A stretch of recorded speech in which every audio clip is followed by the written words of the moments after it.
নমস্কার, আমি রানা যশবন্ত আপনাদের স্বাগত জানাই। হিন্দু সমাজে বহু যুগ ধরে একটি পরম্পরা চলে আসছে, তা হলো সমাগমের।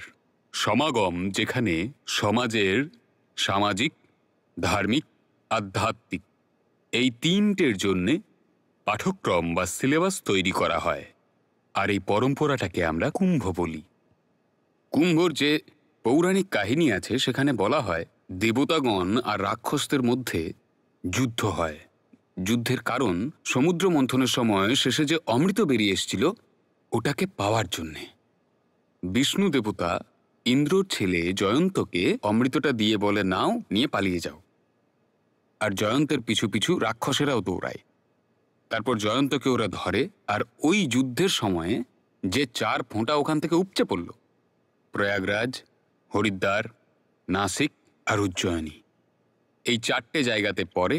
আর এই 4টে জায়গাতেই মহাকুম্ভের আয়োজন করা হয়ে থাকে। এটা তো হলো পৌরাণিক কাহিনী, হয়তো এরও একটা নিজস্ব নৈতিকতা আছে, এটার হয়তো নিজস্ব একটা গুরুত্বও আছে। আর বারবার আমরা যেটা দেখে আসি, পৃথিবীর মধ্যে যেটা একটা বড় দৃষ্টান্ত, যা প্রত্যেক 12 বছর পর পর আয়োজিত হয় মহাকুম্ভ উপলক্ষে, তারও নিজস্ব হয়তো কোনো সামাজিক, আধ্যাত্মিক বা ধার্মিক কারণ থাকবে, তার নিজস্ব কোনো অর্থও থাকবে। এ নিয়ে বিস্তারিত জানার জন্যে আজ আমাদের সাথে আচার্য প্রশান্তজি আছেন। আপনাকে অনেক অনেক অভিনন্দন। কুম্ভ, কৈলাস, এই যে পৌরাণিক কাহিনীটা, এটা কি বলতে চায়? এটা কি শুধুই লোকমুখে কথিত, নাকি এর নিজস্ব কোনো অর্থও রয়েছে? গভীর অর্থ আছে, এর অর্থ খুব গভীর।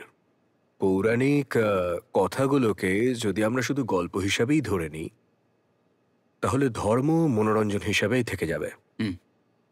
কিন্তু দর্শনকে, বেদকে, বেদের দর্শন মানে বেদান্তের প্রকাশকে যদি পৌরাণিক কথা হিসাবে মেনে নিই, তাহলে সেই কথা কিন্তু বোধ হবে, মনোরঞ্জন হবে না।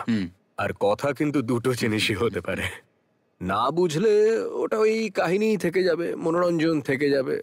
হ্যাঁ, আর দুর্ভাগ্যের কথা এটাই যে ভারতে পুরাণকে বেশিরভাগই ওই কথা, কাহিনী, গল্প হিসাবেই ব্যবহার করা হয়েছে। মানে শুনে মজা লাগে, হ্যাঁ ওইটা হয়েছে তো ওইটা এমন ভাবে মনে করা হয় যেন ওগুলো ঐতিহাসিক ঘটনা।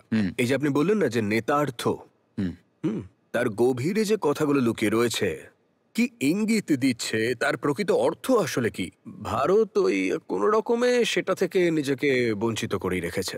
কিন্তু যদি বুঝে যাই তাহলে খুব আনন্দ হবে।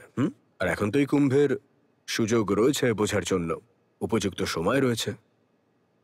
প্রথম কথা হলো, সমস্ত বিষয়টাই মৃত্যু থেকে বাঁচার জন্য। অমর হয়ে যাবে, অমর হয়ে যাবে। কুম্ভতে অমৃত আছে, অমর হয়ে যাবে। কে এমন আছে যে অমর হতে চায় না, মরতে চায়? কে এমন আছে? বেদান্ত বলে যে তার নাম অহংকার। আমি বলি না আমি মরে যাব, আমি জন্ম নিয়েছি, এটা আমার জীবন, আমার মৃত্যু হবে। তো এইটা আমি যে সবসময় মৃত্যুকে ভয় পেতে থাকে, এই যে আমি সবসময় যে বলতে থাকে যে মৃত্যু যেন না আসে, মৃত্যু যেন না আসে। আর যে পুরো জীবন রয়েছে, যে পুরো সৃষ্টি, সেটা আপনাকে সবসময় বলতে থাকে যে মৃত্যু, মৃত্যু, মৃত্যু। সব জায়গায় আপনি কিছু বদল দেখতে পান, কিছু অতীত দেখতে পান। এটা কিন্তু মৃত্যুর মতোই কথা। যেটা আজ হচ্ছে সেটা কাল হবে না, ওটা মৃত্যুর মতোই কথা, সবকিছু বদলে যাবে। মানুষ কিন্তু এতেই ঘাবড়ে যাবে, এটাই আমাদের প্রধান দুশ্চিন্তা, মৃত্যু। এখন এই মৃত্যু নিয়ে দুজনেই ঘাবড়ে আছে, দেবতারাও আর দানবরাও। তো এটা কিসের প্রতীক? দুটোই অহংকারেরই প্রতীক। কারণ যেহেতু দুজনেই মৃত্যুতে ভয় পাচ্ছে, তাহলে দুজনেই অহংকারের প্রতীক। তাহলে দুটোই অহংকারের প্রতীক হলে একটা সুর আর একটা অসুর কেন? কারণ অহংকার কিন্তু দু ধরনের। একটা অহংকার হলো সত্যমুখী, আর একটা অহংকার হলো মায়ামুখী। দুজনেই অহংকারী, কেউ মুক্ত নয়। অহং মানে হলো যে কোনো কিছু একটা ভ্রম, যেটা পালন করছে সেটাই পার্থক্য কি? হ্যাঁ, কিন্তু দুটোর মধ্যে পার্থক্য হলো দুজন রয়েছে এখানে, একজন মুক্তির দিকে দেখছে, একজন মায়ের দিকে দেখছে। বন্ধনেই দুজন আছে, দুটো মানুষের মধ্যে তফাৎ হয় না। এই যে দুজনেই মনুষ্য রূপে জন্ম নিয়ে নিয়েছে, দুজনেই দেহ ধারণ করছে, কিন্তু এখানে একজন বলছে যে জীবন যোগের জন্য, আর একজন বলছে জীবন ভোগের জন্য। একজন বলছে যে জীবন মুক্তির জন্য, আর একজন বলছে জীবন ভোগের জন্য। এটাই সুর আর অসুরের পার্থক্য। দুজনেই অহংকারের প্রতিনিধি, দুজনেই অহম, আমি। ইগো। দুজনেই এটারই প্রতীক, কিন্তু ইগো দু ধরনের হয়ে থাকে। একটা ইগো যেটায় লিবারেশনের কথা বলা হয়ে থাকে, যেটা সত্যর কথা বলে, আর দ্বিতীয় জন বলছে যে না ভাই, এখানেই জন্ম নিয়েছো, এখানেই আনন্দ করো, এই জন্যই তো জন্মেছি, লিবারেশন ফেভারেশন কিচ্ছু নেই। যতক্ষণ বাঁচবে সুখেই বাঁচো। হ্যাঁ, কিছুটা ওরকমই। হুম। যে যেরকমই আছো, যেভাবেই আছো, সব উল্টে পাল্টে হোক, কিন্তু সুখ হোক, ব্যাস এটা পেতেই হবে। এই যে সুখ, ও নিজের সাথে যতই দুঃখ আনুক, কিন্তু অল্পক্ষণের জন্য তো এটাই মজা। তবে এই যে অল্প মুহূর্তের আনন্দের খেলাটা, এটাই অসুর। দেবতারাও অহংকারী, কারণ ব্যাপারটা এরকম নয় যে তারা একেবারে পরম মুক্তি পেয়ে গেছে। তো তাদেরও কিন্তু অনেক ভুল হয়, তাই জন্য দানবরা কিন্তু এদের কখনো পিটিয়েও দেয়। কিন্তু তাদের ক্ষেত্রে ভালো কথা হলো এইটাই যে যখন তারা মার খায়, তখন তারা পরমের স্মরণে চলে যায়। দানবের মধ্যে আপনি এটা পাবেন না যে কোনো পরম, কোনো উচ্চতম, কোনো আলটিমেট।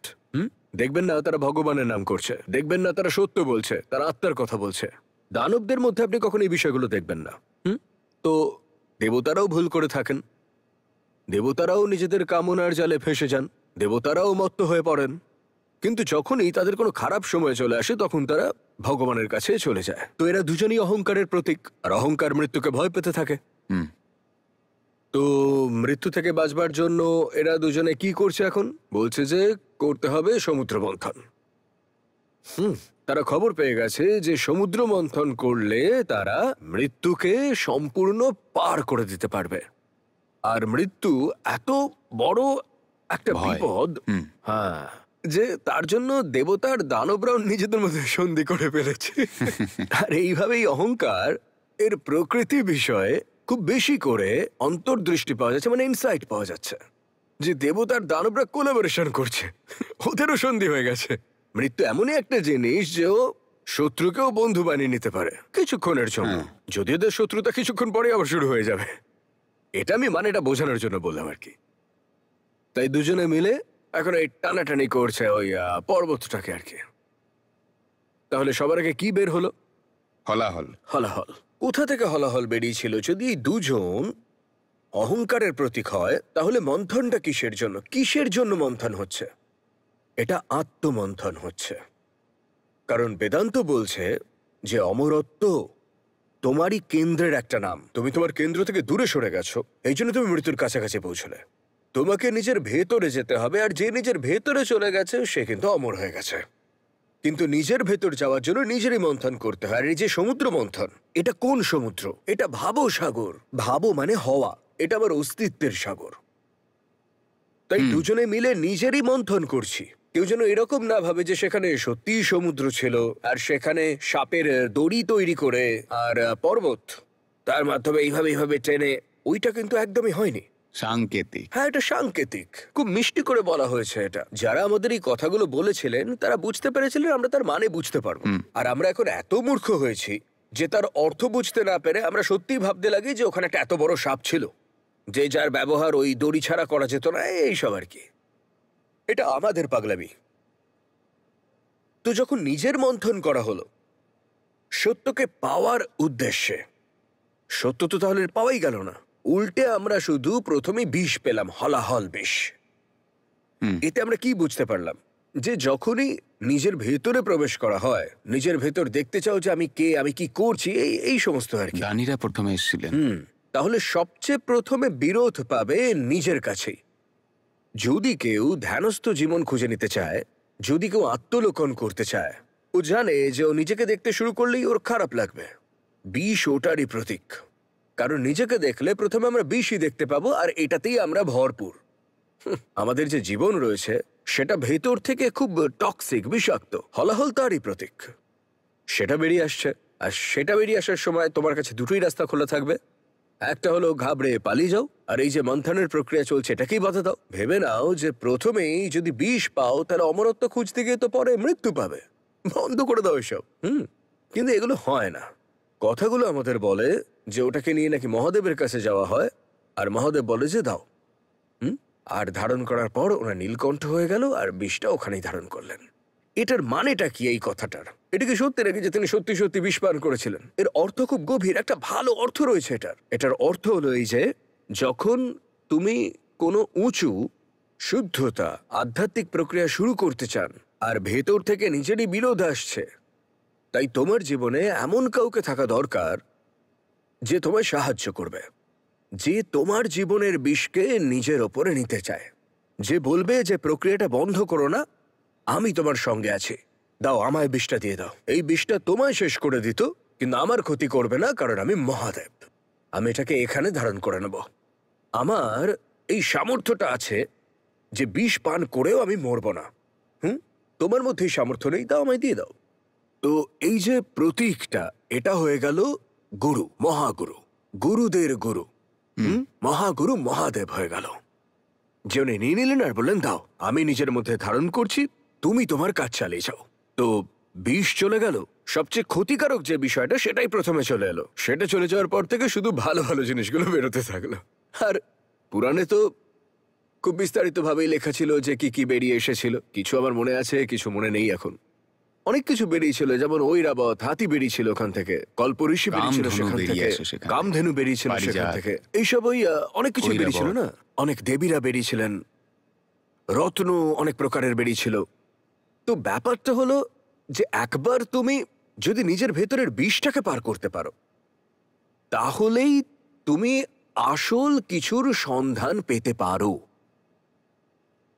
কিন্তু সেই আসলের সন্ধানে তুমি যদি আটকে যাও, তাহলে অমৃত পাবে না। হুম। একবার যে বিষটা আছে নিজের ভেতর, সেটা পার করে ফেলো।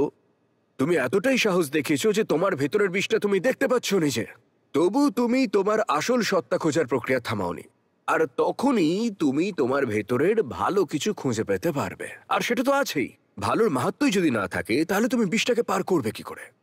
বিষ পাওয়া সত্ত্বেও আত্ম অবলোকনের প্রক্রিয়া চালিয়ে যাওয়ার মানে হলো তোমার ভেতর বিষ থাকলেও তার চেয়ে বেশি সাহস আছে। হুম। সাহস আর শ্রদ্ধা না থাকলে কিন্তু বিষের প্রতি তুমি ভয় পেয়ে যেতে। তো এই যে ওই সাহস রয়েছে, শ্রদ্ধা আছে, এইগুলোই কিন্তু প্রতীক হয়ে ফিরে আসে। এই যেমন কল্পবৃক্ষ, কামধেনু, এই সমস্ত প্রতীক আর কি। এগুলো বের হতে থাকে, আর দেবতা দানবের এগুলো ভাগ বাটোয়ারা করে না। এতক্ষণ ঠিক ছিল, কারণ এগুলো তো কোনো কাজে লাগবে না। যেমন কামধেনু পাওয়া গেল, কল্পবৃক্ষ পাওয়া গেল, এই যা খুশি পাওয়া যাক আর কি, কোনো কাজে লাগবে না। চাহিদাটা কি আমাদের? অমৃত। অমরত্ব চাই আমাদের। অমরত্ব পাওয়ার জন্য এই সমস্ত কাজকর্ম চলছে। আর অমরত্ব যখন পেয়েও যাই আমরা, সেখান থেকে যেমন কুম্ভ থেকে যেটা বার হয় সেটা অমৃত হয়ে যায়। এই যে কুম্ভ, এটা হলো সত্যের প্রতীক, এটা আত্মার প্রতীক। এটা এমন একটা বিন্দুর প্রতীক যেখানে পৌঁছানোর জন্য আমরা জন্মগ্রহণ করেছি। আমাদের জন্ম না শুধু বিষ পান করার জন্য হয়েছে, না আমাদের জন্ম এই রত্ন আভূষণ বা কল্পনা বা কামনার জন্য, যার যার প্রতীক এগুলো আর কি। যে অপ্সরা বের হচ্ছে, কল্পবৃক্ষ বের হচ্ছে, কামধেনু বের হচ্ছে, এগুলো কি? এগুলো কামনা পূর্তির উপায়। তো না আমাদের জন্ম এর জন্য হয়েছে যে আমরা এই সম্পর্ক নামক বিষের মধ্যে ভেসে থাকি, না আমাদের জন্ম এর জন্য হয়েছে যে আমরা যেন কামনার চক্করেই পড়ে থাকলাম, যেমন রত্ন পেয়ে গেছি, স্ত্রী পেয়ে গেছি, এটা হয়েছে ওটা হয়েছে।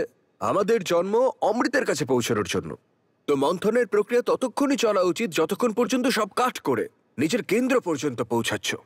কুম্ভ হলো এই কেন্দ্রের প্রতীক। যে একদম এইখানে, যখন এখানে পৌঁছবে তখন সেখানে অমৃত পাবে। অমৃত পাওয়ার অর্থটা কি? যে কখনো মারা যাবে না। কেন মরবে না? কারণ মরবে বা বদলাবে সেগুলোই যেগুলো প্রকৃতির মধ্যেই রয়েছে। প্রকৃতিতে যা আছে সেটা বদলাবে, মানে মরবেই। তো তোমাকে সেখানে পৌঁছতে হবে যেখানে পৌঁছলে তুমি আর প্রকৃতিকে খুঁজে পাবে না, যেটা প্রকৃতিকে সাক্ষী হিসাবে রেখেছে।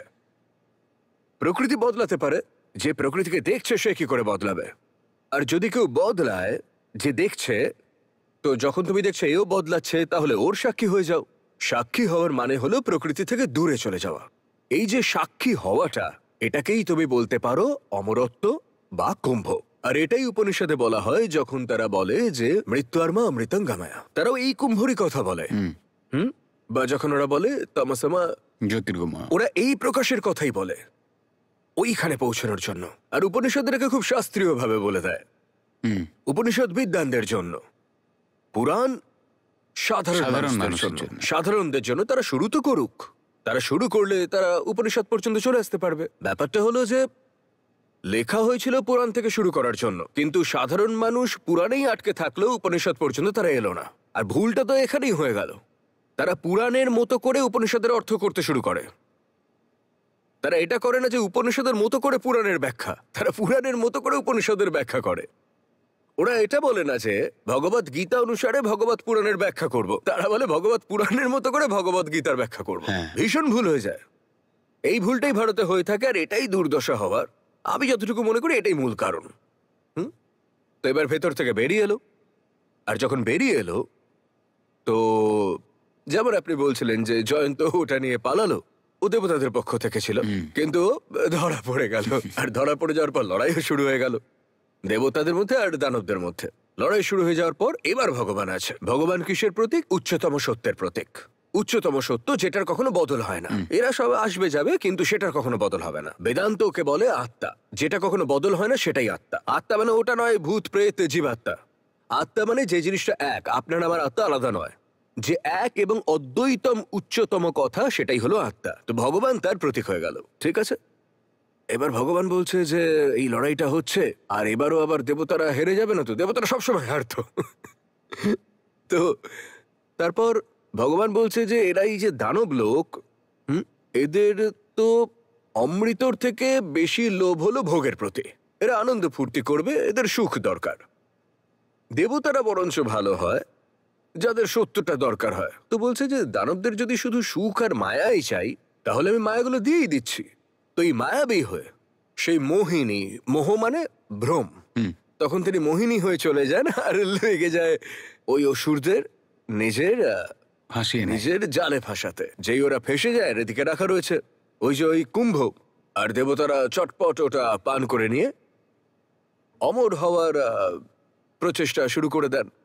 কিন্তু একজন ওই দানবের মধ্যে থেকে ও কিছুটা বুঝতে পারে যে কোনো একটা গোলমাল হচ্ছে, আমাদেরকে লোভ দেখানো হচ্ছে এটা ওটা দিয়ে, আর ওদিকে যে দেবতারা রয়েছেন তারা অমৃত অমৃত পান পান করে করছেন। শেষ করে ফেলছেন। তো ও দেবতার ছদ্মবেশ ধরে চলে আসে আর বলে আমি পান করব, পান করেও না, অমর হয়ে যায়। কিন্তু ধরা পড়ে যায়। ধরা কি করে পড়ে? যে সূর্য আর চন্দ্র ওর ওপরে আলো দিয়ে দেয়, কারণ ও কোণে লুকিয়ে বসে খাচ্ছিল। মানে কোণায় লুকিয়ে খাচ্ছিল টর্চ মেরে দেওয়ার মতো আর কি। যেই ওকে দেখা গেল তো সবাই ওর পেছনে দৌড়তে লাগলো। এবার ওর পেছনে যারা দৌড়চ্ছে তাদের মধ্যে দেবতারাও আছে, দানবেরাও রয়েছে, কারণ অমৃত তো দুজনেরই চাই। আর ওর হাতটা কাঁপতে থাকে, এত বড় বড় লোকের ওকে তাড়া করছে, ওর তো হাত কাঁপবেই। তো এই হাত কাঁপতে কাঁপতে অমৃতর কিছু ফোঁটা ওই 4টে জায়গায় ছড়িয়ে পড়ে, আর ওই 4 জায়গায় হলো আমাদের কুম্ভ, যেটা কুম্ভর জায়গা। ওই যে 4টে নদী, সেখানে আপনি যদি একটু চান টান করেন না তাহলে হবে আর কি। তাহলে সবকিছুর শেষে মোদ্দা কথা যেটা দাঁড়ালো, এই অহংকার এর প্রকৃতি, অহংকার এর নিয়তি, আর ওই নিয়তি মানে মুক্তির যে প্রক্রিয়া সেই বিষয়ে। তোমার প্রকৃতি এটাই যে তুমি ফেঁসে থাকতে চাও। যেমন জন্তু জানোয়ার হয় না, জন্ম নেয়, খায় দায় আর মরে যায়। মানুষও কিন্তু কিছুটা সেরকমই হয়, যে খাবে দাবে ভোগ করবে, সন্তান প্রসব করবে আর মরে যাবে। নিজের নিয়তি পর্যন্ত পৌঁছতে পারে না। আর নিয়তিটা কি? যে তুমি মৃত্যুকে পার করে ফেলো, বেঁচে থাকাকালীন মৃত্যুকে পার করো। মানে ওই সব জিনিসের সঙ্গে নিজের সম্বন্ধটাকে বন্ধ করে দাও যেগুলো মারণ ধর্ম। ওদের মতো কাজ করতে দাও, তুমি সাক্ষী হয়ে যাও, ওদেরকে থামিও না। এমনটা নয় যে তুমি শরীরটা থামিয়ে দিচ্ছ, বুদ্ধি থামিয়ে দিচ্ছ, স্মৃতি থামিয়ে দিচ্ছ, এগুলো নিজের কাজ করতে থাকবে। ভগবদ্গীতা এই বিষয়ে খুব ভালো করে বুঝিয়ে দিয়েছে। ভগবদ্গীতা বলছে এগুলো তারা তাদের কাজ করছে, আমি কিছু করছি না। ইন্দ্রিয় নিজের কাজ করছে, বুদ্ধি নিজের কাজ করছে, দেহ নিজের কাজ করছে, পুরো প্রকৃতি নিজের কাজ করছে। আমি শুধু সাক্ষী, ওরা নিজেদের কাজ করছে। না আমি এদের কাজ এগিয়ে নিয়ে যাচ্ছি, না আমি ওদের কাজে বাধা দিচ্ছি কোনো। এদেরকে আমি এদের কাজ করতে দিচ্ছি। আরে শরীর নিজের কাজ করুক না, ওর তো বুদ্ধি আছে। বুদ্ধিও কিন্তু প্রকৃতির। বুদ্ধি শরীরকে বলে দেবে কি করতে হবে, তাহলে আমি সাক্ষী। তাহলে আমাদের নিয়তি হলো সেই পর্যন্ত পৌঁছানো, কিন্তু আমরা সেই পর্যন্ত পৌঁছতে পারি না। কেন পারি না পৌঁছতে? সেটাও এই কথা বলে দেয়। কি মাঝে চলে আসে? মোহ চলে আসে মাঝে, বিভিন্ন ধরনের রত্ন চলে আসে মাঝে, বিভিন্ন ঠকবাজ চলে আসে মাঝখানে। আর যখন এইসব আমাদের মাঝে চলে আসে, তখন আপনি জীবনের অমৃত থেকে দূরে চলে যান। কুম্ভ তার উৎসব এই জন্য, কুম্ভ কথা এই জন্য, যাতে আপনার জীবনে অমৃত আসতে পারে। আচার্যজি, কুম্ভর তো একটা আধ্যাত্মিক দিক রয়েছে, তার উদাহরণও পেয়েছি আমরা। আপনি বলছেন যে মানুষের মধ্যে দু ধরনের বৃত্তি থাকে, একটা প্রবৃত্তি, একটা নিবৃত্তি। হ্যাঁ। যেটা প্রবৃত্তির দিকে রয়েছে সেটা হচ্ছে অসুর বৃত্তি, আর যেটা নিবৃত্তির দিকে রয়েছে ওটা দেবতাদের বৃত্তি। হ্যাঁ, এবার যত আপনি নিজের আত্মচিন্তন, আত্মমন্থন, আত্মনিরীক্ষণ করবেন, সেই রকম ভাবেই নিজের খোঁজটা আপনি চালিয়ে যেতে পারবেন। যে টক্সিকটা আপনার মধ্যে পাওয়া যায়, হলাহল প্রথমেই পাওয়া যায়। যখন আপনি বারবার নিজের খোঁজ চালিয়ে যান তখন আপনি কুম্ভ পান। এটা সামাজিক দিকটা আমি এবার দেখি। এই যে নদীগুলো রয়েছে, প্রথমে নাসিক, উজ্জয়িনী, হরিদ্বার, প্রয়াগরাজ, এর যে পুরো উপত্যকা, সেখানে হিন্দু সমাজ বসবাস করে। হ্যাঁ, একদম। মানুষ যখন স্বর চিনতে পেরেছে তখন একে অপরের সঙ্গে মেলা মেশা, খাওয়া দাওয়া, আর এটা যে ক্রমাগত এটাকে চালিয়ে যাওয়ার ব্যবস্থা আমরা করেছি, যাতে করে পুরো হিন্দু সমাজ একে অপরের সঙ্গে বোঝা পড়া, মেলা মেশা করে থাকতে পারে, আর ওদের মধ্যে একটা আন্তরিকতার সৃষ্টি হয়, যাতে তারা সংগঠিত হতে পারে। এর সামাজিক যে দিকটা রয়েছে, আমি কুম্ভের কথা বলছি, এটা নিয়ে যদি একটু আলোচনা করি। দেখুন, কুম্ভ মেলা যেটা, সেটা শুধু ভারতেই নয়, আর শুধু ধার্মিক ক্ষেত্রতেই নয়, সেটা যে কোনো উদ্দেশ্যে পৃথিবীর যে কোনো কোণাতে মানুষের সব থেকে বড় একটা জমায়েত। এর থেকে বড় সাম্প্রদায়িকতা বিশ্বের কোথাও হয় না, কখনো হয় না, কোনো উদ্দেশ্যের জন্য হয় না। হুম। এটার লাভ কি? এটা লাভ হলো যে যখন আপনি আপনার চেয়ে ছোট একটা জায়গায় থাকেন, তখন আপনি এটা ভাবতে থাকেন যে আপনি যেটা করছেন সেটা আপনার এলাকায় আপনি যেটা ভাবছেন, আর আপনার বাড়িতে যেটা হচ্ছে আপনি ভাবেন এটাই সর্বশ্রেষ্ঠ, আর এটাই কিন্তু সবাই করে চলেছে।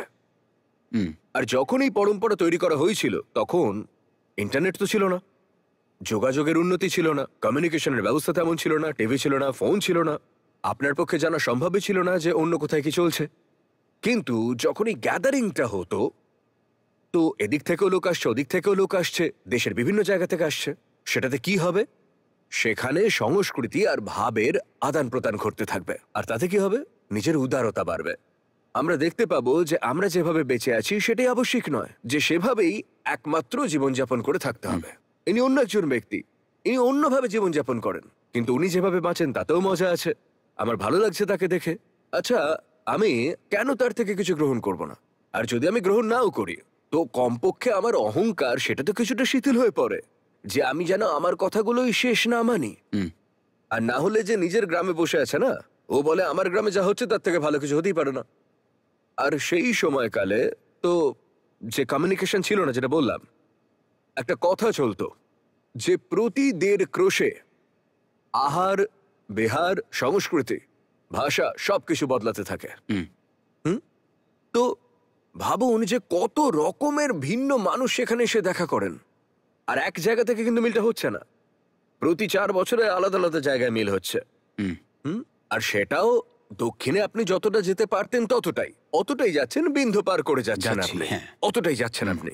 উত্তরে তো আছেনই, মধ্যতেও আছেন, আর দক্ষিণে আপনি যতটা যেতে পারছেন ততটাই যাচ্ছেন। তো নিশ্চিত করে এর সামাজিক একটা পক্ষ আছে যেটা খুব উপকারী। আর ভারতের আপন করে নেওয়ার প্রবণতা, যে সাম্যতার কথা বলা হয়, যে উদারতার কথা বলা হয়, তাতে এই ধরনের সম্মেলনে গোষ্ঠীগুলোর গ্যাদারিং, কামিং টুগেদার, একটা খুব বড় মাহাত্ম্য আছে। আমরা দেখা করছি, আর দেখা করছি শুধুমাত্র একটা জায়গায় নয়, আমরা দেখা করছি শুধু একটা উদ্দেশ্যতেও নয়, আর এই উদ্দেশ্যও দেখা করছি না কাউকে দমিয়ে দেবো বলে, আমরা দেখা করছি বলে কথা বলছি। আমি এমন একজনকে পেতে পারি যার সঙ্গে আমি সহমত নাও হতে পারি, আমরা কিন্তু তাকে গালি দিই না, তার গলা কাটি না, আমরা বলি যে শাস্ত্র লাভ করব, এতটাই নয়, কিন্তু আমরা একত্রিত হতে জানি। অন্য কারোর কথা ভালো লাগলে আমরা বলি যে ওটা ওর কথা নয়, ওটা আমার কথা। আমরা অন্য কারোর কথায় নিজের কথা খুঁজে পাই, আর এটা কিন্তু কোনো কৃত্রিম একটা মিলন নয়। সত্যতা যদি আমার কথায় থাকে, আর সত্যতা যদি অন্য কারোর কথায় থাকে, তাহলে কেন আমার আর অন্যের কথাটা একই লাগবে না? এই বিষয়টা ভারতকে অনেক এগিয়ে দিয়েছে, যে দেখা করো, কথা বলো, জানো, বোঝো, কথা বলো, কিন্তু এমন কথা বলো যে যার মধ্যে মানুষের জীবনের মানে থাকে। আর ব্যাস, এটাই। মুক্তির দিকে এগোতে থাকো, জীবন থাকতে থাকতে মুক্ত হয়ে যাও, এটাই জীবন। এবার তো 2025 সালের শুরুটাই হচ্ছে মহাকুম্ভ দিয়ে, আর যদি দেখা যায় তাহলে এটা সূচনা ক্রান্তিতেই হচ্ছে, এআই এর যুগ এটা। আর সঞ্চার আর অবগমনের সাধনা এখন এমন হয়েছে, আধুনিক থেকে অত্যাধুনিক হয়ে গেছে, যে কুম্ভের যে পুরনো একটা উদ্দেশ্য ছিল, তার থেকে এখন আমরা অনেক এগিয়ে। একদম তাই। এবার আজকের সময়ে যখন এই সমাগমটা হয়, এই যে এটাকে বলা হয় সব থেকে বড় এক ধরনের মিলন মেলা পৃথিবীর, তাহলে এবার এই কুম্ভটাকে নতুন সময়ে কোন দৃষ্টিতে দেখা যেতে কত পারে সুন্দর একটা বক্তব্য আর আপনি কিভাবে রাখলেন। এটাকে আমরা আরো এগিয়ে নিয়ে যেতে খুব পারি? ভালো, খুব ভালো, খুব ভালো বক্তব্য। দেখুন, প্রথমে তো আমাদের নদীকে কিছুটা সম্মান দিতেই হবে। কিছুটা তার উপর দয়া করা উচিত আমাদের। হ্যাঁ, ক্লাইমেট চেঞ্জ হোক, ইন্ডাস্ট্রিয়াল ওয়েস্ট হোক, হিউম্যান ওয়েস্ট হোক, নদী এমনিই খুব খারাপ অবস্থায় রয়েছে। ভারতের নদীগুলোর খুব দুর্দশা। তো এইবার আমরা চাই না যে আম, ধার্মিক কারণের জন্য বা যে কোনো কারণের জন্য নদীকে কলুষিত করি। কারণ নদী তো সত্যিকারের আমাদের মা। তো অসুস্থ মাকে, তাকে কষ্ট দেওয়া সন্তানের তো মানায় না, তাই না? হুম। তো কি হওয়া উচিত? সাংকেতিক রূপে আপনি ওখানে গিয়ে একটু জল ছিটিয়ে নিজের মাথায় দিয়ে দিলেন। আমার এই কথা শুনে অনেক অভিযোগ আসতে পারে, সমালোচনা হতে পারে, তাতে কিছু যায় আসে না। আমার নদীর প্রতি একটু ভালোবাসা রয়েছে, বাকি ধর্মর থেকে ভালোবাসা একটু বেশি। কুম্ভর বাস্তবিক অর্থটা যদি মাথায় রাখি, যে স্থানে কুম্ভ আয়োজিত হচ্ছে কুম্ভের দিনগুলোতে, সেখানে আপনি বৈচারিক জ্ঞানের আদান প্রদান বজায় রাখুন। সেখানে আধ্যাত্মিকতাকে এগিয়ে নিয়ে যাওয়ার কর্মকাণ্ড করুন আপনি। লোকধর্ম, লোক সংস্কৃতিতে পুরাণের যে কথাগুলো প্রচলিত, সেগুলোর গভীর বেদান্তের অর্থ কি সেটা বোঝানোর কার্যক্রম রাখুন। আজ কুম্ভর এই রূপ হওয়া দরকার। আমাদের ভেতর যত জিনিস আছে সব মৃত্যুর দিকে নিয়ে যায়, আর মৃত্যু মানে ভয়। হুম। মৃত্যু কেউ দেখে না, কিন্তু কিন্তু মৃত্যুর ভয় সবাই পাই আমরা। তো মৃত্যু ভয়েরই আরেকটা নাম কিন্তু। তো আমাদের ভেতরই সবকিছু বসে আছে যেগুলো আমাদের ভয় পাওয়ায়। সেগুলো কি করে অতিক্রম করব, সেটা আলোচনারই কেন্দ্রস্থল হওয়া উচিত কুম্ভস্থল। তো আমাদের বয়ে যাওয়া সময়ের সাথে সাথে আমাদের উৎসবগুলোকেও নতুন একটা অর্থ দিতে হবে। না হলে আহ, উম, সবকিছু বিকৃত হয়ে যাবে অর্থহীন, আর ওয়েস্ট হয়ে যাবে সব, যেখানে শুধু অপচয় হবে আর কি। শক্তি, সময় দুটোরই। আর ধর্মেরও তেমন কোনোই উন্নতি ঘটবে না। এখন যে ধর্মগুরু বা ধর্ম আচার্যরা আছেন, আহ, আপনি একটা হোয়াটসঅ্যাপ করছেন আর দেশের মধ্যে আপনি চর্চার বিষয় হয়ে উঠছেন। এই জন্য অনেক জায়গায় ঝামেলাও হচ্ছে। আর আমি শুধু এটা হিন্দু ধর্ম গুরু বা ধর্ম আচার্যদের কথা আমি বলছি না, আমি অন্যান্য ধর্মের ধর্মগুরুদের কথাও বলছি। ধর্ম এই সময়ে ওটা এমন হয়ে গেছে যেন ঠিকেদারির কাজ এটা। আর নিজের গৌরবময় ঐতিহ্য, ইতিহাস এই দুটোকে বাঁচিয়ে রাখার জন্যে মানুষকে উস্কে দিয়ে রাগাবার একটা রাস্তা বের করা হচ্ছে। বয়স অনুযায়ী এ বিষয়ে নতুনভাবে ভাবার, মানে হিন্দু সমাজ নিজেই নিজে একটা শুভচিন্তক সমাজ, একটা উদাত্ত উত্তম সমাজ, মানবতার একেবারে কাছাকাছি একটা সমাজ বলে পরিচিত এটা।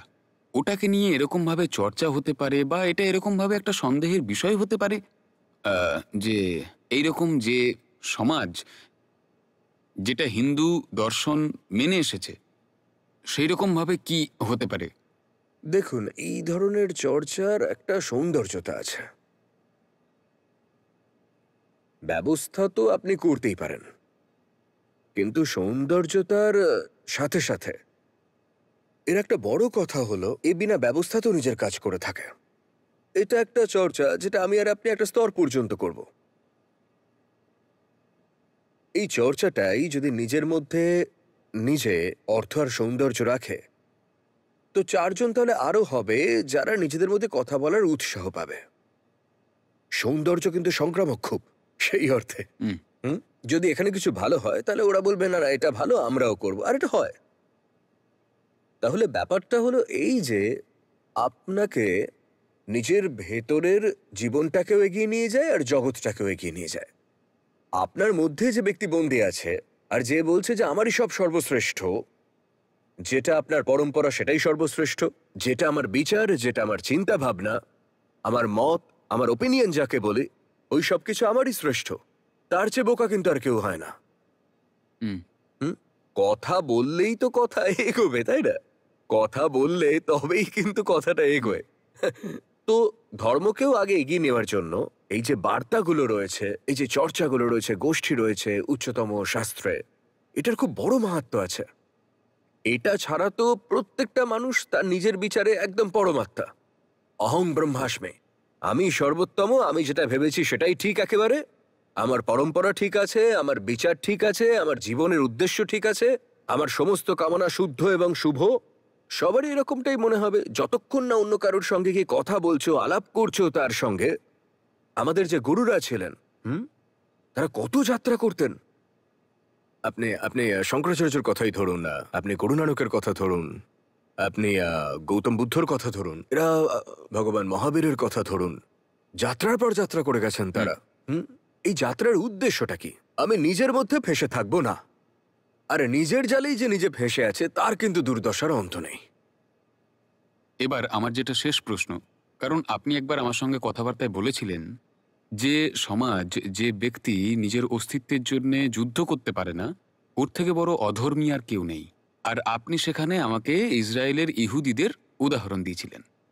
হিন্দু সমাজ আজকের সময়ে দাঁড়িয়ে এটা বিশ্বাস করে যে বাংলাদেশ, পাকিস্তান, ভারতের মধ্যে মুসলিম সম্প্রদায়ের সংখ্যা যেভাবে ক্রমাগত বেড়ে চলেছে, ওরা দিন দিন আরও বেশি আক্রমক হচ্ছে, ওদের নিজস্ব রেডিক্যালাইজেশন হচ্ছে, আর ওরা পশ্চিম দিক থেকে ক্রমাগত অন্যরকমভাবে যুদ্ধের প্রস্তুতি নিচ্ছে। তো একদিন না একদিন ওই সংকট এই সমাজ অনুভব করবেই। তাই প্রথম থেকেই নিজেকে প্রস্তুত করে রাখতে হবে। আর ওই আক্রমণতা, নিজের অস্তিত্বকে বাঁচানোর জন্যে নিজের উপর বিশ্বাস রাখার ক্ষমতা, আর বর্তমান সময়টাকে চিনে নিয়ে সমাজকে নবজাগরণের দিশা দেখানোর ব্যবস্থা করা উচিত। এতে আপনার কি মত?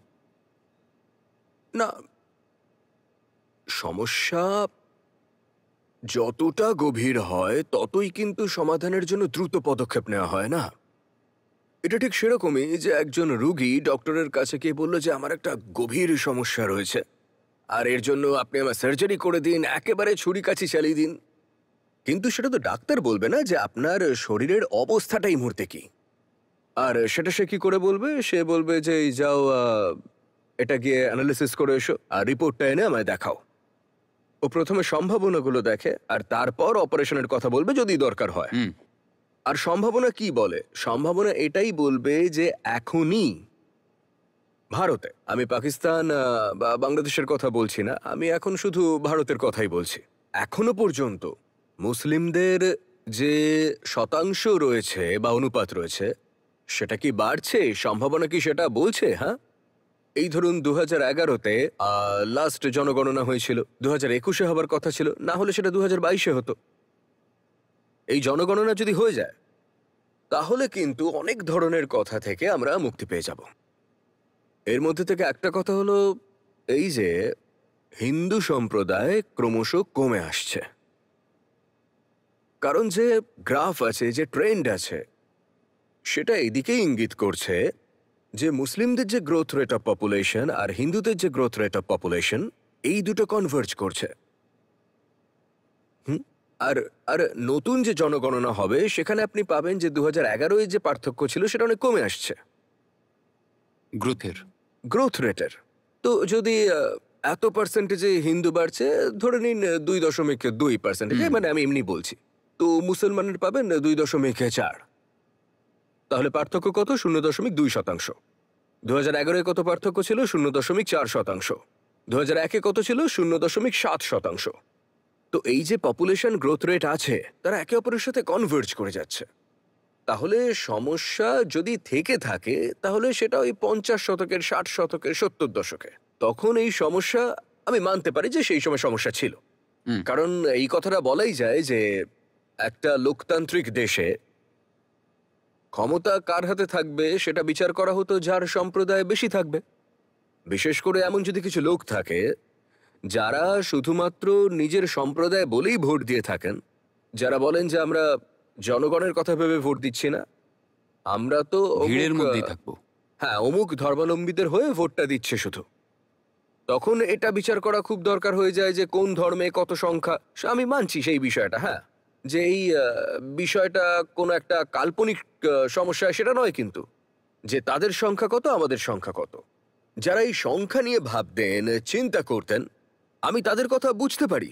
তারা যেন এটা না ভাবে যে আমি বুঝতেই পারছি না যে আমরা এই ব্যাপারটা কেন বারবার তুলে ধরছি, যে কার জনসংখ্যা কত, ওর জনসংখ্যা কত। আমি এই কথাটা বুঝতে পারি। আমি এটাও বুঝতে পারি যে যেখানে এই জনসংখ্যার অনুপাতটা আছে সেখানে যদি ভারসাম্য হারিয়ে যায় তাহলে সেখানেই সমস্যা শুরু হয়ে যাবে। আমরা দেখেছি যে কাশ্মীরে কি হয়েছে, আমরা দেখেছি যে বাংলা, কেরলের কি কি হয়েছে, এগুলো সবই আমরা দেখেছি। কিন্তু উত্তর পূর্বের অবস্থাও আমরা দেখেছি, আমরা বিষয়গুলো বুঝি। তাও আমরা এটাও জানি সমস্যার যে চরম সময়টা ছিল ওটা 50 থেকে 90 শতকের মধ্যে ছিল। ওই সময়টা ছিল যে যখন 47-এ যখন স্বাধীনতা হয়েছিল, তারপর যে জনগণনা হয়েছিল, মুসলিম জনসংখ্যা ছিল 10% কাছাকাছি, আর সেটা বাড়তে বাড়তে 16 থেকে 17% হয়ে গেছে এখনো পর্যন্ত। 10% থেকে বেড়ে সেটা প্রায় 17% গিয়ে পৌঁছেছে। আর এখন করলে ওই 17 দশমিক কিছু একটা আসবে অনুমান করা যায়। এবার অনুপাত যদি নাই বাড়ে, এবার ও যেখানে রয়েছে সেখান থেকে একটু বেড়ে স্টেবিলাইজ হয়ে যাবে। বেড়েছে, কিন্তু যখন বেড়েছে আমরা তখন কিছু করিনি। যখন বেড়েছে গলা তোলাটা তখন দরকার ছিল, এখন নেই। এখন এই গলা তোলাটা কাউন্টার প্রোডাক্ট হয়ে গেছে। এখন এই বিষয়টা দেশের জন্য ভালো হতে পারে না, কারণ আমরা এমন একটা বিষয় নিয়ে কথা বলছি যেটা আমরা এখন আর পরিবর্তন করতে পারবো না। আমরা এমন একটা সমস্যা নিয়ে কথা বলছি যেটা আগে খুব গভীর ছিল কিন্তু এখন ততটা গভীর নয়। যদি আপনি সেটাকে লোকসান মানেন, মানে লোকে বলে যে লোকসান হয়ে গেছে, জনসংখ্যা বেড়ে গেছে, চলো ঠিক আছে, আপনার কথাটা আমি মেনে নিলাম। তো লোকসান যেটা হওয়ার ছিল সেটা হয়ে গেছে, তাতে এখন কিন্তু অ্যাডিশনাল বা অতিরিক্ত লোকসান হচ্ছে না। তাহলে আর চিৎকার করে লাভ কি? কেন চিৎকার করছেন? আমি তাদের এটাই বলবো যে ভাই, এই বিষয়টা ছেড়ে দাও, অন্য কোনো উদ্দেশ্যের দিকে নিজেকে চালিত করো, সেখানে মনোযোগ দাও। শতাংশ নিয়ে আপনিও লড়তে পারবেন না, আমিও না। জনগণনা হলেই এই বিষয়টা স্পষ্ট হয়ে যাবে আমাদের কাছে। ডক্টর প্যাথোলজির রিপোর্টটা আপনার দেখবে, দেখে বলবে কেন এত ভাবছেন আপনি। আচার্য প্রশান্তজি এটাই বলতে চাইছেন যে কুম্ভতে হিন্দু সমাজের সংকটের বিষয়ে যে দুশ্চিন্তা তৈরি হয়েছে ওটা একেবারেই বেমানান। সুচিন্তন তো এইটাকে নিয়ে হওয়া উচিত যে হিন্দু সমাজ আর ভারতের বিকাশ ও উন্নয়নের জন্য আমরা কিভাবে ভাবতে পারি এবং দেখুন বাস্তবায়িত করতে পারি। রানাবাবু, আমরা 120 কোটির দেশ। হুম। এখনো যদি আমাদের ভয় হয় যে হায় হায় আমাদের কি হবে, তাহলে কি 500 কোটি হলে আমরা সিকিউর অনুভব করব? 120 কোটি আমরা। আপনি ইহুদিদের কথা বলছেন, মাঝখানে ইসরায়েলের কথা বলছিলেন। ভারতের বাইরে যত হিন্দুরা রয়েছে শুধু তাদেরও যদি ধরেন সেটা গোটা বিশ্বে ইহুদিদের সংখ্যাদের থেকে বেশি। ভারতের বাইরে বাইরে যত হিন্দুরা রয়েছে বিদেশে আর কি, যারা হিন্দু, তারা প্রত্যেকেই ইহুদিদের টোটাল জনসংখ্যার থেকে বেশি বা সমান সমান। একবার আপনি এই শতকরা ভাগটা দেখে নেবেন। আমরা এত বেশি, আমরা 120 কোটি। তো এই কথাটা এখন খুব হাস্যকর একটা, যে একটা 120 কোটি লোকের সম্প্রদায় বলছে হায় হায় আমরা জনসংখ্যায় যেন পিছিয়ে না পড়ি, যেন ছোট না হয়ে যায়। কতটা বাড়লে তুমি শান্তি পাবে? সবচেয়ে বেশি তো রয়েছে মশা। গোটা জগতে যত প্রাণীরা রয়েছে আর যত প্রজাতি রয়েছে তাদের মধ্যে সব থেকে বেশি রয়েছে ইনসেক্ট। সব থেকে বেশি জনসংখ্যা ইনসেক্টদের। তো তাদের মতো কি বাঁচবো নাকি? আরে গর্বের সঙ্গে বাঁচবো, সম্মান এই নিয়ে বাঁচবো। কুম্ভর বিষয়ে অনেক সময় আমার বন্ধু মহলে আলোচিত হয়েছে। তারা আমাকে জিজ্ঞাসা করেছিল, আমি বলেছিলাম ঠিক আছে আচার্যজিকে আমি জিজ্ঞাসা করব। ওরা বলেছিল OIC, organisation of Islamic countries, ঠিক একইভাবে ভারত আছে, নেপাল আছে, মরিশাস আছে, ফিজি আছে, তেদাদ আছে, এগুলোতে হিন্দু জনসংখ্যা আছে, অনেক বড় জনসংখ্যা। এই সব দেশগুলোর একটা সংগঠন হওয়া উচিত কি হওয়া উচিত নয়, মানে আপনি একজন ধর্ম বিশেষজ্ঞ হওয়ার কারণে আপনি কিভাবে এই দুটোকে একসঙ্গে জুড়তে পারবেন বা পারবেন না? হ্যাঁ, অবশ্যই হতে পারে, হতেই পারে। এটা কোনো দিক থেকেই কোনো খারাপ কিছু নয়, ভালোই ব্যাপার। পৃথিবীর যেখানেই সেই লোকগুলো রয়েছে যারা বেদ নিজেদের মনে করে, উপনিষদ মানে, গীতাকে নিজেদের মনে করে, তারা নিজেদের মধ্যে যদি কথাবার্তা বলে, তারা এখানে এসে যদি নিজের কথা বলে, নিজের সংকোচ শেয়ার করে, নিজের সমস্যার কথা বলে, এখানের লোকেরা ওখানে যায়, তাহলে কিন্তু দৃশ্যটাই বদলে যাবে। কারণ একজন ভারতের হিন্দু, একজন কানাডার হিন্দু, একজন মরিশাসের হিন্দু, একজন ফিজির হিন্দু আছে, এরা কিন্তু এক ধরনের হয় না। আপনি ভাবছেন তারা হিন্দু, কিন্তু দেখবেন যে ওরা কিন্তু একই রকমের নয়। যদি রোহন কানাডের সঙ্গে দেখা করেন, শিবনারায়ণ চন্দ্রপালের সঙ্গে হ্যাঁ ক্যারিবিয়ান হিন্দু। হ্যাঁ আপনি যদি তার সঙ্গে গিয়ে কথা বলেন, তখন আপনি তো বলবেন এরা অন্য ধরনের লোক। তখন আপনি হিন্দু হবার সঠিক অর্থটা বুঝতে পারবেন যে এরকমটা হওয়া যায়। তো এখানে তো আমাদের নেপালে হিন্দুরা রয়েছে, আপনি তাদের সঙ্গে দেখা করতে পারেন। তো ওখানেও আপনি কিন্তু নতুন অর্থ পাবেন। হুম যখন কোনো দক্ষিণের হিন্দু গিয়ে বাঙালি হিন্দুর সঙ্গে দেখা করে বা অসমিয়া হিন্দুর সঙ্গে দেখা করে, তখন সে নতুন কিছু জানতে পারে। তো এটা তো খুব ভালোই হবে যে একে অন্য জায়গায় গিয়ে ভাবের আদান প্রদান হবে, নতুন কিছু জানা যাবে। চলুন আমি আপনাকে একটু অ্যারিথমেটিক ভাবে এই বিষয়টা বুঝিয়ে দিয়ে, যদি আমরা বলি যে এখন বর্তমানে হিন্দু জনসংখ্যা বৃদ্ধির হার 1.2% প্রতি বছর, ঠিক আছে? আর মুসলিমদের ক্ষেত্রে 1.8% প্রতি বছর, ঠিক আছে? এটা মোটামুটি অ্যাকিউরেট একটা ধরা যায়। 1.2 আর 1.8 শতাংশটা এখন এরকমই, আর জনগণনা হলে তো পরিষ্কারটা বেরিয়েই যাবে। তো হিন্দুর যে জনসংখ্যা সেটা প্রতি বছর 1.2% প্রতি বছর জুড়ে দিন। মুসলমানদের ক্ষেত্রে কি হচ্ছে? 1.8% প্রতি বছর জুড়ে দেন। এটাই বাড়ছে। তো তো আপনি ভাববেন যে হিন্দুরাও এটা বাড়ছে, মুসলমানরাও বাড়ছে। তো ধরে নিন প্রতি বছর হিন্দুরা এভাবেই বেড়ে চলেছে, যদি এভাবে কিন্তু প্রতি বছর বাড়ছে না, এটা কমছে রেটটা। আর মুসলমানের ক্ষেত্রেও যদি ব্যাপারটা ধরেন, তাদেরও কিন্তু বাড়ছে না, তাদের ক্ষেত্রেও কিন্তু ডিক্রিজ হচ্ছে। ধরুন কমছে না কিছু, এভাবেই বেড়ে যাচ্ছে এটা। তাহলে আপনি একটু গেস করুন যে হিন্দু 1.2% বাড়ছে আর মুসলমানরা বাড়ছে 1.8%। তো হিন্দু মুসলমানের ভারতেই জনসংখ্যার অনুপাত 1 হতে, মানে 50-50 হতে, ভারতে অর্ধেক হিন্দু অর্ধেক মুসলমান, কত বছর লাগবে এটা হতে? ধরুন যদি 110 কোটি হিন্দু থাকে আর মোটামুটি 25 কোটি মুসলমান থাকে, তাহলে 25 কোটিটাকে 110 কোটি যতটা এগিয়ে যাবে তত দূর অব্দি গিয়ে তাকে সমানে আসতে হবে। কিন্তু এতে যে সময়টা লাগবে সেটা হলো 272 বছর। মানে 272 সাল পরে গিয়ে এটা 272 সমান বছর সমানে আসবে। লাগবে। মুসলমানেরা বর্তমান অনুপাতেই যদি বাড়তে থাকে, তাও হিন্দুদের সমসংখ্যক হতে গেলে তাদের 272 বছর লাগবে। আমরা কেন এত চিন্তা করছি, কেন এত ভাবছি? হ্যাঁ, কি হচ্ছে এটা? অকারণ একটা বিষয় আমাদের শক্তি খরচা করছি আর নিজেদের মাথা খারাপ করছি, কি দরকার আছে? অন্য অনেক গুরুত্বপূর্ণ বিষয় আছে, সেখানে মনোযোগ করি আমরা। শুধু এটাই নয়, আমি তো বলে দিলাম যে শুধু 272 বছর লাগবে এতে। ওই 272 বছর মুসলমানরা যদি এইভাবেই বাড়ে আর হিন্দুরাও যদি একইভাবে বাড়তে থাকে, তাহলে ওই 272 বছর পর, আর যখন এইসব পাবলিশ হবে না, ওই পুরো ক্যালকুলেশন, যেটা লোকে মানবে না অবশ্য, ওরা স্ক্রিনে সবটা দেখলে তবেই মানতে পারবে। তো ওই 272 বছর পর হিন্দু আর মুসলমানের জনসংখ্যা কত হবে ভারতে যদি এভাবেই বাড়তে থাকে? তো জানেন কত হবে? কত হবে? 28 বিলিয়ন। আর 1 বিলিয়ন হয় 100 কোটি।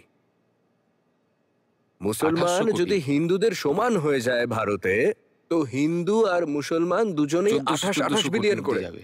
14 নয়, 56 বিলিয়ন। আচ্ছা, হ্যাঁ, দুটোই সমান সমান হয়ে যাবে। দুজনেই তো সমান। Double। ও 28 বিলিয়ন, এও 28 বিলিয়ন হয়ে যাবে। 1 বিলিয়ন 100 কোটি, হ্যাঁ হ্যাঁ, তাহলে 28 করে 5600 কোটি। এখন আমরা 140 কোটি, তাতেই সামলাতে পারছি না। 5600 কোটি হয়ে যাবে যদি হিন্দু মুসলমানের জনসংখ্যা ভারতে সমান হয়। কখনো হতে পারে এটা? আজ সারা বিশ্বের যে জনসংখ্যা আছে তার 2-3 গুণ হয়ে যাবে এই ভারতে। হতেই পারে না, সম্ভব না। না না, অতটুকু হবে না।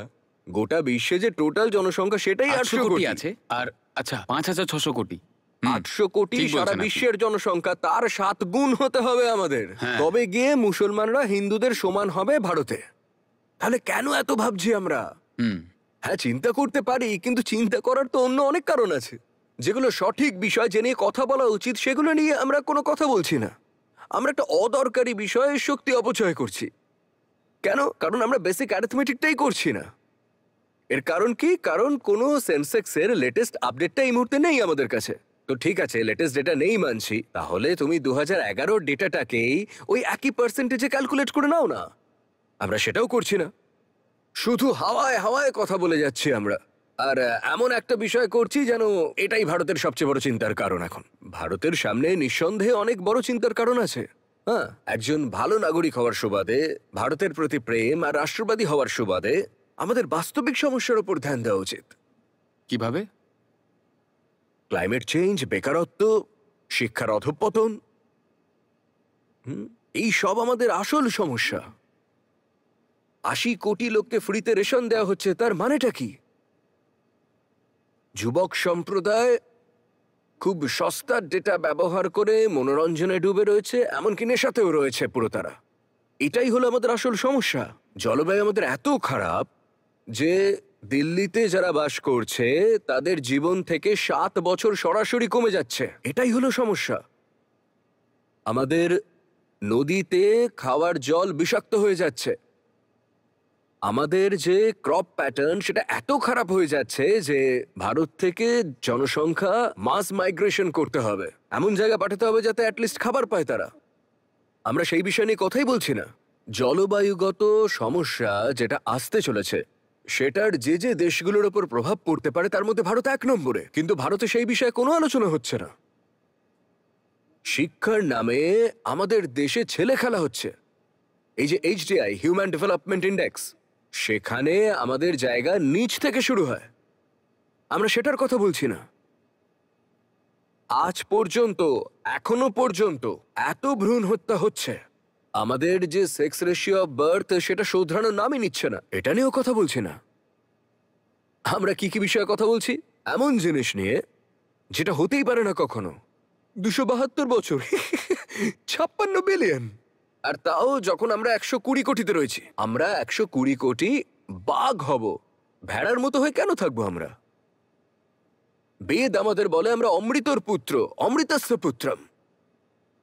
তাহলে আমরা কেন ভীতুর মতো কথা বলছি?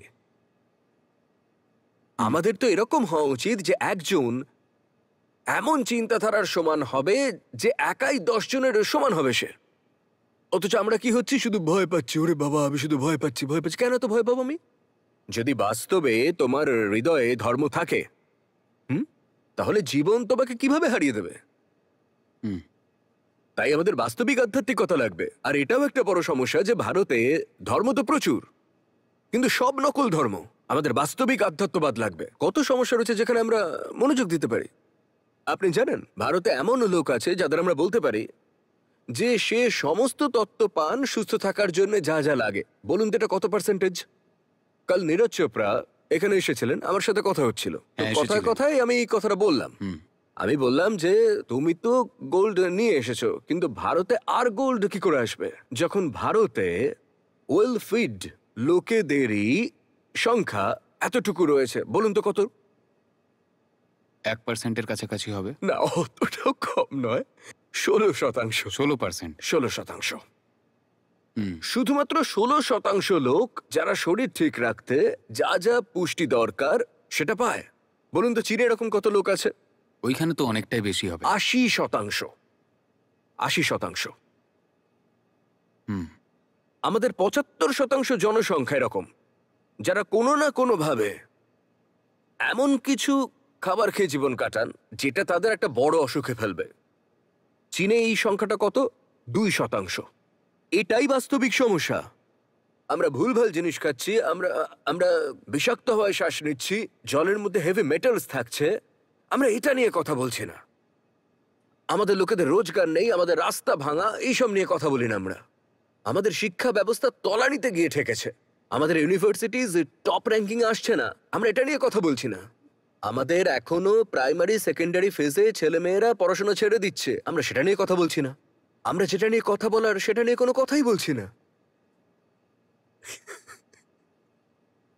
তাহলে কুম্ভর বিষয়ে তো ঠিকভাবে ভাবতে গেলে এইসব বিষয় নিয়ে আলোচনা হওয়া উচিত। কুম্ভ তো আমার মনে হয় এটাই কুম্ভ। কুম্ভ এটাই যে ওখানে লোকে বসুক আর একজন আরেকজনের ভুলটা দূর করুক। যদি আমার মধ্যে সংশয় থাকে আপনি দূর করবেন, আপনার থাকলে আমি সহায়তা করব। এটাই কুম্ভ বাস্তবের। এতে মৃত্যুকে জয় করতে পারি, অমৃত পাই এতেই।